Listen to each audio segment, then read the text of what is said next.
Bunga di Batu Cadas. Audiobook, novel silat. Cerita, Esa Mintarja. Jilid 86. Dengan demikian maka Kiai Danatirta pun tidak dapat menolak. Ia harus melepaskan Arum ikut serta pergi ke Gunung Lawu untuk menyingkirkan keris yang mempunyai kekuatan gegirisi itu. Ternyata Juiring tidak menunda-nunda lagi keberangkatannya. Jika pada saatnya, keadaan bertambah gawat, maka ia berharap bahwa ia sudah berada di dalam pasukannya. Malam itu juga Juiring dan Buntal telah menghadap Ki Wandawa untuk mohon izin. Bahwa di hari berikutnya mereka akan mohon diri untuk beberapa hari, mendaki Gunung Lawu untuk menyingkirkan keris sesuai dengan pesan Ayahanda Ranakusuma. Meskipun tugas ini nampaknya tidak terlalu berat Raden, berkata Ki Wandawa, seolah-olah hanya sekedar membuang barang yang tidak dapat dipergunakan lagi, namun kalian harus tetap berhati-hati. Perjalanan ke Gunung Lawu, meskipun tidak terlalu jauh, tetapi juga tidak terlalu dekat. Lereng Gunung Lawu masih merupakan hutan yang lebat, yang jarang sekali disentuh kaki manusia.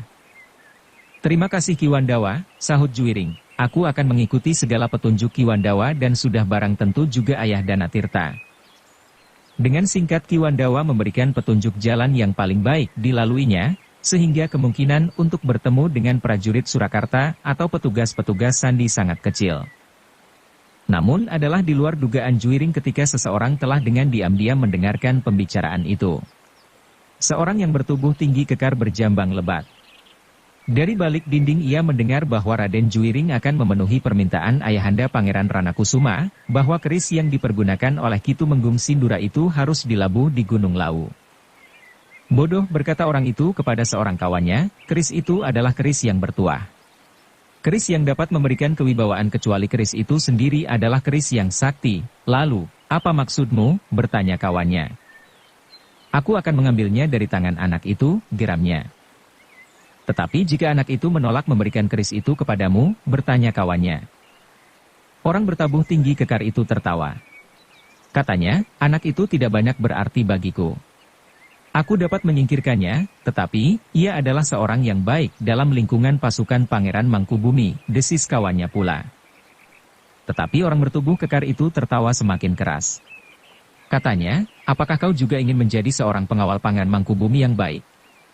Persetan dengan perjuangan ini. Jika aku berada di antara pasukan Pangeran Mangkubumi, adalah karena aku memerlukan kedok yang paling baik bagi usahaku selama ini. Ternyata di sini aku benar-benar celah terlindung, tidak ada seorang pun yang menyangka bahwa seorang dari antara pasukan Pangeran Mangkubumi adalah perampok yang namanya pernah menggetarkan pesisir utara. Banyak di antara kita di sini perampok-perampok, jawab kawannya, tetapi justru setelah kita berada di dalam pasukan ini maka kita telah meninggalkan pekerjaan itu untuk kepentingan nama baik pasukan Pangeran Mangkubumi. Bodoh sekali, desis orang bertubuh kekar itu, dan aku bukan termasuk orang-orang yang bodoh seperti itu. Kawannya termangu-mangu. Namun orang bertubuh kekar itu berkata, nah, jika kau tidak terbius oleh pikiran-pikiran bodoh itu, ikut aku ke kaki Gunung Lawu. Kita akan merampas keris itu. Jika kelak pengaruh keris itu telah nampak padaku, dan aku menjadi seorang tumenggung seperti Tumenggung Widura, maka kau akan mendapat kesempatan menikmati kedudukan itu, kawannya mengerutkan keningnya. Seandainya keris itu tidak akan membuat aku menjadi seorang tumenggung, namun keris itu adalah keris yang tidak ada duanya. Pangeran Ranakusuma yang kebal oleh segala macam senjata itu ternyata terbunuh oleh keris Ki Tumenggung Widura yang akan dilabuh ke Gunung Lawu itu, orang bertubuh kekar itu melanjutkan. Kawannya jangan menjadi gila dan merasa dirimu berjasa karena kau sudah berada di antara pasukan Pangeran Mangkubumi. Aku tahu bahwa kau semula adalah perampok juga seperti aku, kawannya itu masih berbicara terus, apakah kau tahu, jika kelak perjuangan Pangeran Mangkubumi sudah selesai, maka kau akan ditangkap kembali dan dimasukkan ke dalam penjara seperti yang pernah kau alami.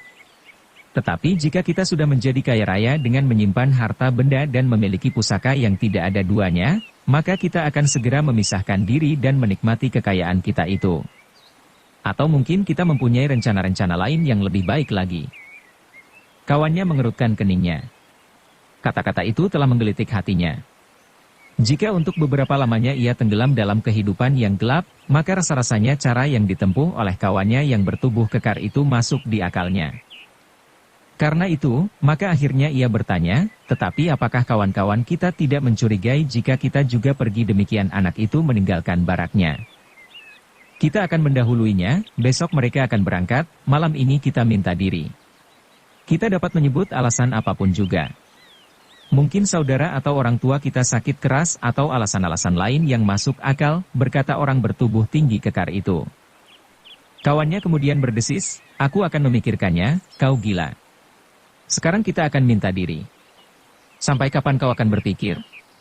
Kita masih akan membenahi diri, dan barangkali ada pertimbangan-pertimbangan yang perlu kita dengarkan dari pimpinan kelompok kita, geram orang bertubuh tinggi kekar itu. Kawannya masih termangu-mangu. Namun tiba-tiba saja ia bertanya, dari mana kau tahu segalanya itu? Secara kebetulan aku mendengar pembicaraan itu dari balik dinding ketika anak itu melaporkan kepada Ki Wandawa, jawab orang bertubuh tinggi itu. Balik dinding yang mana? Apakah kau dapat masuk ke ruang dalam tempat tinggal Ki Wandawa? Bertanya kawannya. Nampaknya rahasia ini bukan rahasia yang dianggap sangat penting. Mereka berbicara di serambi. Tidak di ruang dalam. Adalah kebetulan aku lewat dan berhenti sejenak untuk mengerti apa yang mereka bicarakan. Nah, jika kau ingin ikut menikmati kemukten dari keris itu, ikutlah aku. Aku akan pergi bersama adikku. Ia tentu akan dengan senang hati melakukannya, jawab orang bertubuh tinggi kekar itu. Ternyata kawannya Iu telah berhasil dipengaruhi oleh orang bertubuh tinggi kekar itu. Setelah berpikir sejenak, maka ia pun mengangguk sambil berkata, aku ikut bersamamu. Tetapi kaulah yang minta izin kepada pemimpin kelompok kita. Aku akan mengatakannya, jawab orang bertubuh tinggi kekar itu. Seperti yang direncanakan, maka orang itu pun telah menghadap pemimpin kelompoknya. Dengan memelas ia minta diri dengan mengatakan bahwa ayahnya sedang sakit keras. Dari mana kau mengetahui bahwa ayahmu sakit keras? Bertanya pemimpin kadompoknya. Adikku telah datang kemari, jawab orang itu. Di mana adikmu sekarang? Bertanya pemimpin kelompoknya. Ia sangat tergesa-gesa. Ia sudah melanjutkan perjalanan ke kota untuk memberitahukan hal ini kepada paman, jawab orang itu. Akhirnya permintaan izin itu pun dikabulkannya dengan pertimbangan kemanusiaan dan bahwa keadaan tidak lagi dalam puncak kegawatan. Dalam pada itu, maka adik orang bertubuh tinggi kekar itu pun telah minta izin pula kepada pemimpin kelompoknya dengan alasan yang sama dan bahwa ia akan pergi bersama dengan kakaknya yang berada di kelompok lain. Seperti orang bertubuh tinggi itu, ia pun mengatakan bahwa adiknya yang bungsulah yang telah datang kepadanya dan kepada kakaknya. Malam itu juga dengan berkuda keduanya telah meninggalkan kelompok masing-masing. Seorang kawannya telah ikut pula bersama mereka. Kau sudah minta izin untukku? Bertanya kawannya. Sudah, jawab orang bertubuh tinggi itu. Berbohong demikianlah ketiga orang itu telah mendahului pergi ke Gunung Lawu. Sebagaimana dinasihatkan oleh Ki Wandawa kepada Juwiring, maka orang itu pun telah melalui jajan yang akan dilalui oleh Raden Juwiring dan Buntal. Kita harus lebih dahulu sampai, berkata orang bertubuh tinggi kekar itu, kita tidak hanya sekedar memungut pusaka itu setelah disembunyikan. Tetapi kita akan mencoba, apakah pusaka itu benar-benar pusaka yang sakti. Maksudmu? Bertanya adiknya. Jika kita sudah mendapatkan pusaka itu, maka aku akan mencoba, seberapa tinggi kemampuan anak muda yang bernama Juwiring itu sebenarnya. Apakah ia mampu bertahan melampau ketahanan tubuh ayahandanya sehingga ia akan dapat hidup jika ia kembali dari Gunung Lawu, berkata orang bertubuh tinggi kekar itu. Namun kawannya berkata, itu satu perbuatan bodoh. Biar sajalah mereka kembali. Kita tidak peduli, tetapi jika anak itu tidak kembali, maka tentu akan timbul kecurigaan dari orang-orang di sekitarnya. Mungkin justru Ki Wandawa sendiri. Persetan, geram orang bertubuh tinggi kekar itu, tidak seorang pun yang akan menghubungkan kepergian Juwiring dengan kepergian kita. Kawannya tidak menjawab. Ia pun kemudian berpikir, bahwa hanya karena kecemasannya sajalah maka ia telah berangan-angan seolah-olah semua orang mengetahui bahwa mereka bertiga telah mendahului perjalanan Raden Juwiring. Ternyata bahwa ketiga orang itu telah memanfaatkan waktu sebaik-baiknya. Mereka telah mendahului Raden Juwiring menuju ke Gunung Lawu. Jika mereka telah sampai ke kaki gunung, maka mereka akan menunggu. Kemudian dengan diam-diam mereka akan mengikutinya. Lebih baik menunggu anak itu melepaskan pusaka itu daripada merampasnya, desis orang bertubuh tinggi kekar itu, karena dengan demikian, dalam keadaan yang paling gawat, ia akan dapat mempergunakannya. Jika anak itu mempergunakan juga keris itu, apakah Kakang akan melangkahi surut? Bertanya adiknya. Tentu tidak, jawab orang bertubuh tinggi kekar itu, aku sudah terkenal di pesisir utara. Aku adalah orang yang paling ditakuti di antara para perampok. Jika anak itu mengetahui bahwa kita telah mengikutinya, maka aku akan menyelesaikannya meskipun ia membawa pusaka itu. Betapa saktinya pusaka itu, tetapi jika kulitku tidak tergores sama sekali maka racun keris itu tidak akan membunuhku. Adiknya mengangguk-angguk. Katanya, itu lebih baik. Tetapi kita akan mencoba mencari jalan yang paling baik. Meskipun demikian, jika yang paling baik itu tidak dapat kita gapai, maka kita akan mengambil jalan yang manapun juga. Orang bertubuh tinggi kekar itu mengangguk-angguk. Rencananya sudah masak, meskipun ia akan menghadapi keadaan yang mungkin tidak sesuai dengan harapan mereka. Namun mereka bertekad untuk mengambil sikap yang menentukan apapun yang akan terjadi. Ketika langit mulai dibayangi warna fajar, ketiga orang itu telah melalui jarak yang cukup. Tetapi mereka tidak segera beristirahat. Mereka masih berkuda terus meskipun tidak terlalu tergesa-gesa. Pada saat yang sama Juiring telah membenahi dirinya bersama Buntal dan Arum yang tidak mau ketinggalan. Mereka akan menempuh perjalanan ke Gunung Lawu dengan menelusuri jalan seperti dinasehatkan oleh Ki Wandawa. Peronda-peronda dari Surakarta kadang-kadang memang mengejar orang-orang yang berkuda. Mungkin karena kecurigaan, tetapi kadang-kadang mereka memerlukan kuda-kuda yang baik bagi pasukan mereka. Demikianlah, maka menjelang matahari menjenguk Cakrawala, 3 orang anak muda telah meninggalkan Gebang menuju ke Gunung Lawu. Beberapa orang yang melihat mereka, menyapanya. Tetapi jika mereka bertanya, kemana ketiga anak-anak muda itu akan pergi, maka Juiring hanya tersenyum saja. Dalam pada itu, maka Juiring telah menyembunyikan keris yang akan dilabuhnya di Gunung Lawu di bawah bajunya. Sementara itu, pada lambung kudanya ketiganya telah menyangkutkan senjata mereka. Jika mereka bertemu dengan hambatan yang gawat, maka mereka akan dapat mempergunakannya. Demikian mereka keluar dari Gebang, maka matahari sudah mulai memancarkan cahayanya. 2 orang pengawal yang bertugas di ujung padukuhan menyapanya. Namun seperti setiap kali seseorang bertanya kemana, maka Raden Juiring hanya dapat tersenyum saja. Mereka tentu mendapat tugas sandi dari Ki Wandawa, desis yang seorang. Yang lain hanya mengangguk-angguk saja. Beberapa kali Raden Juiring mendapat pertanyaan yang demikian oleh para petugas yang tersebar. Bahkan setelah mereka melampaui Bulak Panjang dan memasuki padukuhan berikutnya, petugas-petugas sandi masih saja mengamatinya. 1-2 di antara mereka telah mengenalnya dan bertanya pula kepada mereka. Tetapi Raden Juiring tidak mengatakannya, kemana mereka akan pergi. Namun dalam pada itu, ketika Raden Juiring bertemu dengan seorang anak muda yang telah mengenalnya dalam pakaian seorang petani kebanyakan, sambil menjinjing hasil sawah untuk dijual ke pasar, maka anak muda itu berkata, semalam aku melihat 3 orang berkuda melalui jalan ini, siapa? Bertanya Raden Juiring. Aku hanya mengenal seorang di antara mereka, jawab anak muda itu. Siapa? Bertanya Raden Juiring pula.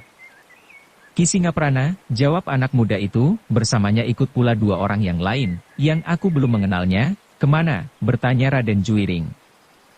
Aku tidak tahu. Aku tidak menyapanya, karena aku segan berbicara dengan orang itu, jawab anak muda itu. Kenapa? Bertanya Buntal. Ia selalu menyombongkan diri. Kemudian menggurui siapa saja, semalam ia lewat jalan ini. Tetapi ia tidak melihat aku, karena aku kebetulan berbaring di atas jerami di pematang, jawab anak muda itu. Raden Juiring mengangguk-angguk. Kemudian katanya, terima kasih. Sekarang kau akan kemana? Ke pasar. Aku akan menjual kacang tanah, jawab anak muda itu. Kacang tanah hanya segenggam dan masih terlalu muda itu, justru Arumlah yang bertanya. Tetapi Juiringlah yang menjawab, yang penting bukan kacang tanah itu. Tetapi bahwa ia akan berada di pasar, di antara orang-orang yang berada di pasar adalah orang-orang dari banyak padukuhan. Mereka akan berbicara tentang banyak hal yang mungkin dapat menjadi bahan pertimbangan untuk menentukan sikap. Anak muda itu tersenyum. Katanya, tetapi jika kacang ini laku juga, aku dapat membeli dawet cendol jika aku haus. Juiring, Buntal dan Arum tersenyum. Namun mereka pun kemudian minta diri untuk meneruskan perjalanan. Di beberapa daerah yang agak jauh dari kota, pengaruh pertempuran besar yang baru saja terjadi di kota kurang terasa. Meskipun ada juga 1-2 orang yang membicarakannya, namun pasar-pasar masih banyak dikunjungi orang. Demikianlah perjalanan ketiga orang anak muda itu tidak menemui hambatan apapun juga.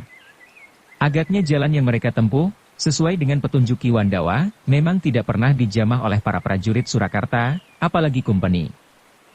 Tidak ada kesan yang mereka lihat di sepanjang jalan. Bahkan nampak bahwa pengaruh Pangeran Mangkubumi terasa di padukuhan-padukuhan itu.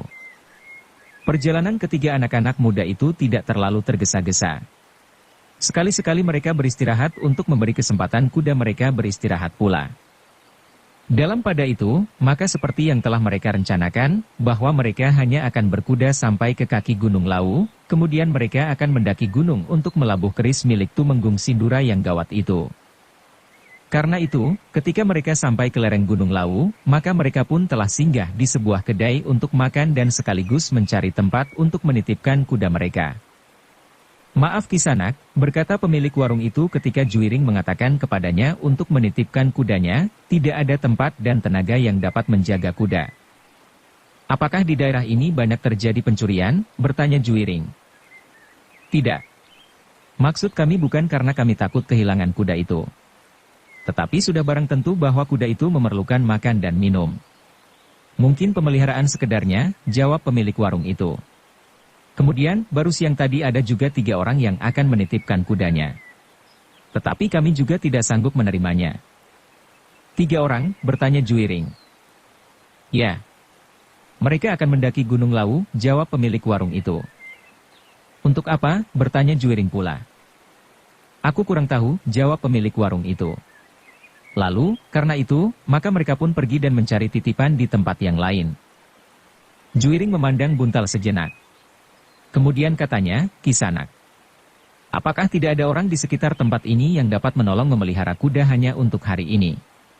Jika seseorang bersedia untuk menyabit rumput dan memberi sekedar dedak bagi kudaku, maka aku akan membayar berapa yang kau kehendaki. Pemilik warung itu berpikir sejenak. Namun kemudian ia bertanya, hanya hari ini? Maksudku hanya 1-2 hari saja, Juiring menjelaskan.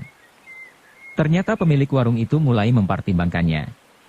Akhirnya sebagaimana sifatnya sebagai seorang pedagang maka ia pun telah menawarkan harga tertentu untuk pemeliharaan setiap ekor kuda di setiap hari. Juiring tidak memikirkan nilai penawaran itu. Ia langsung mengiyakannya. Pikirannya sepenuhnya tertuju pada pelepasan pusaka itu. Semakin cepat ia dapat melakukannya, akan semakin baik. Demikianlah. Maka setelah ketiga anak-anak muda itu selesai makan dan minum serta pembicaraan tentang kuda yang telah mendapatkan kesesuaian, maka mereka pun segera minta diri. Kalian akan naik ke Gunung Lawu? Bertanya pemilik warung itu. Ya, jawab Juiring. Untuk apa? Bertanya pemilik warung itu pula. Samadi, jawab Juiring singkat. Pemilik warung itu tidak bertanya lebih lanjut. Memang sering terjadi, 1-2 orang naik ke Gunung Lawu untuk menepi. Dalam pada itu, maka Juiring serta adik-adik seperguruannya itu pun segera menelusuri jalan sempit di kaki Gunung Lawu.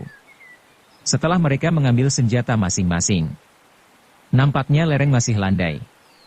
Tetapi beberapa saat kemudian mereka akan sampai pada lereng yang menjadi semakin terjal.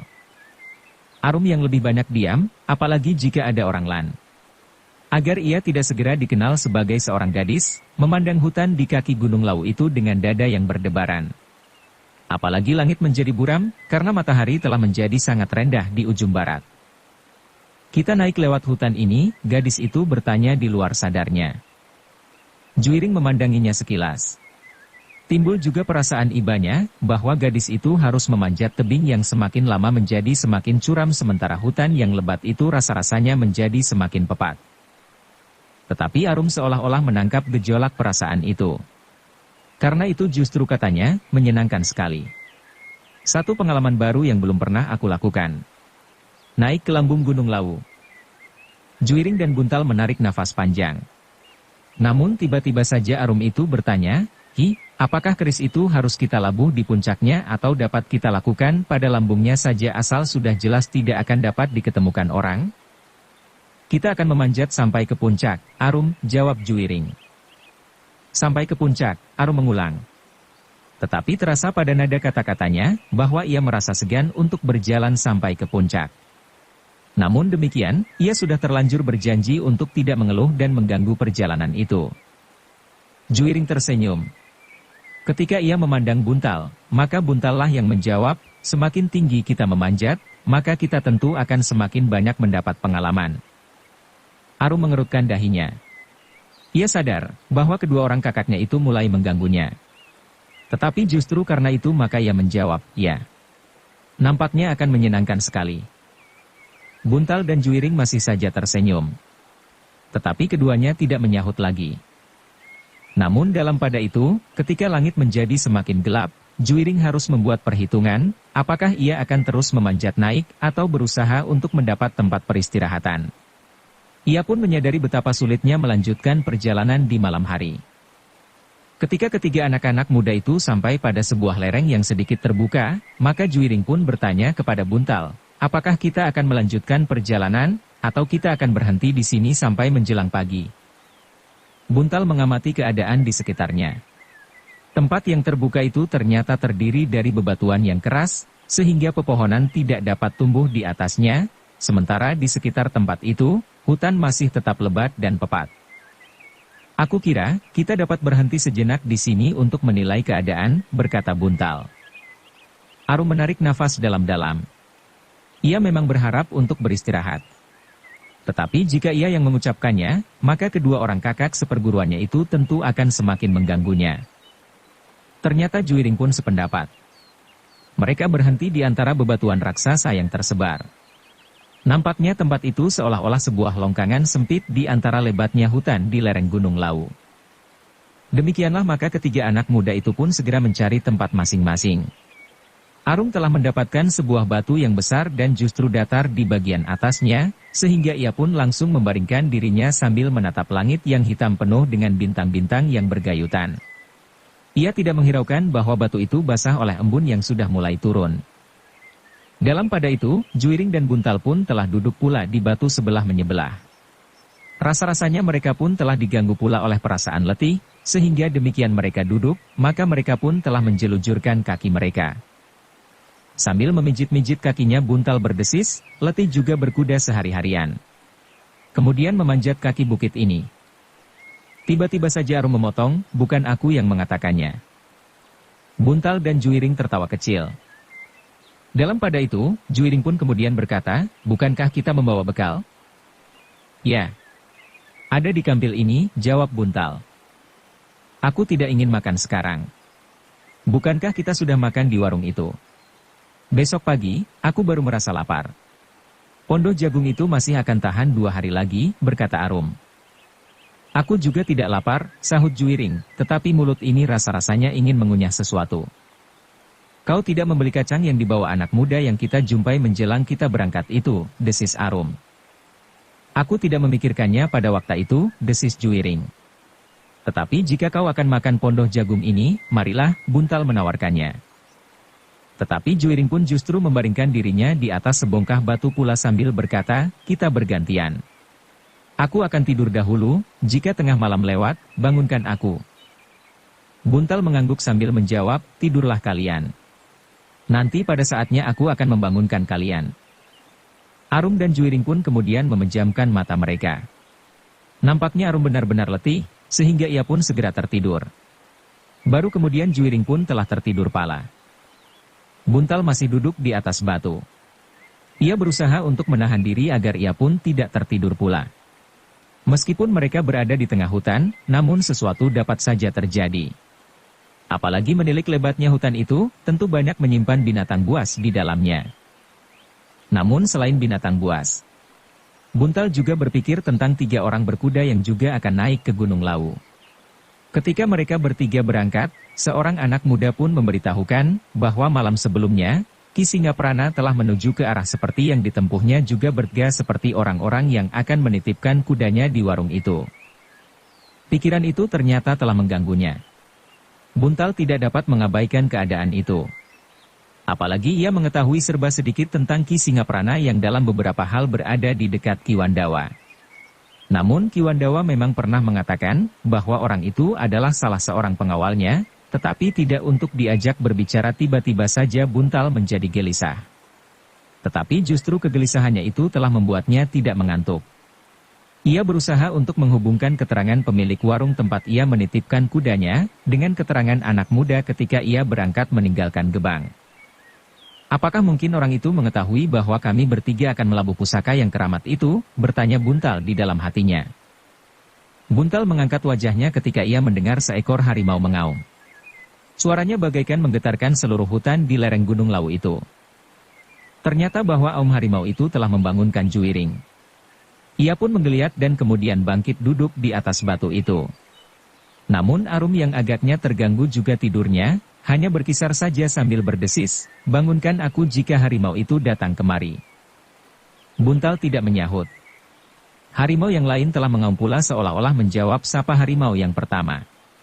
Namun Arum tetap saja berbaring sambil mendekapkan tangannya di dadanya, tetapi Juwiring agaknya tidak berminat lagi untuk tidur. Bahkan katanya, "Jika kau akan beristirahat, beristirahatlah." Buntal mengangguk. Namun ia tidak segera berbaring. Bahkan katanya, "Kau ingat kata pemilik warung itu tentang 3 orang berkuda yang datang sebelum kita?" Juwiring mengangguk sambil menjawab, "Ya.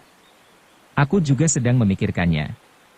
Agaknya kau juga menghubungkan 3 orang yang dikatakan oleh pemilik warung itu dengan 3 orang yang dikatakan oleh petugas sandi pada saat kita berangkat. Ki Singaprana dengan 2 orang kawannya." Bersambung ke jilid 87. Dukung kami dengan subscribe, follow, like, komen dan share. Terima kasih.